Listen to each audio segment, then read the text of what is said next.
பாலையாவோட Telugu movie தான் dog Maharaj.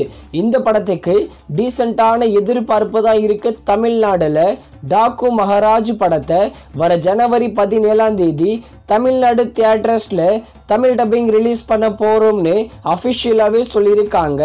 அடுத்ததா 2023 மிகப்பெரிய பிளாக்பஸ்டர் ஹிட்டான படம் தான் ஜெயிலர். ஜெயிலர் படத்தோட பார்ட் 2 நெல்சன் டைரக்ஷன் பண்ண போறாரு.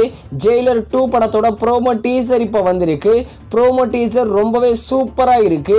ஆனியோட பேக்ரவுண்டாக இருக்கட்டும், நெல்சனோட காமெடி சென்ஸாக இருக்கட்டும், நம்ம சூப்பர் ஸ்டார் ரஜினிகாந்தோட ஆக்ஷன் சீக்வன்ஸ் சரவெடியாக இருக்கட்டும், இது எல்லாமே ப்ரோமோ டீசரில் வேற லெவலில் இருக்கு.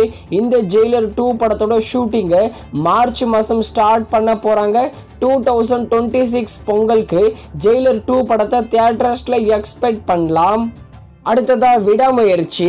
மகிழ் திருமேனி டைரக்ஷனில் அஜித் குமார், த்ரிஷா, அர்ஜுன் இவங்கெல்லாம் சேர்ந்து நடிச்சிருக்கிற படம். ஃபைனலாக விடாமுயற்சி படத்தோட ட்ரெய்லரை இன்னைக்கு ரிலீஸ் பண்ண போகிறோம்னு அஃபிஷியலாகவே சொல்லியிருக்காங்க.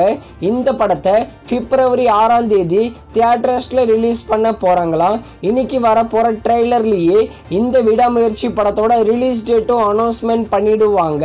இந்த படத்துக்கு இப்போதைக்கு டீசெண்டான எதிர்பார்ப்பு இருக்கு.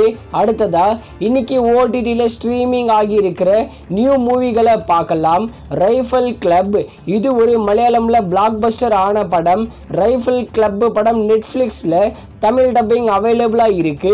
அடுத்ததா பனி, இதுவும் ஒரு மலையாளம் மூவி தான். இந்த படம் கூட நல்லா இருக்கான். இந்த பனி படத்தை இன்னைக்கு சோனி லீவ்ல தமிழ் டப்பிங் ஸ்ட்ரீமிங் பண்ணிட்டாங்க. அடுத்ததா ஸ்மைல் மேன். இந்த படத்தில் சரத்குமார் தான் லீடாக நடிச்சிருக்காரு. இந்த ஸ்மைல் மேன் படத்தை ஓவர்சீஸில் இருக்கிற ஓடிடி பிளாட்ஃபார்மில் இப்போ ஸ்ட்ரீமிங் பண்ணியிருக்காங்க.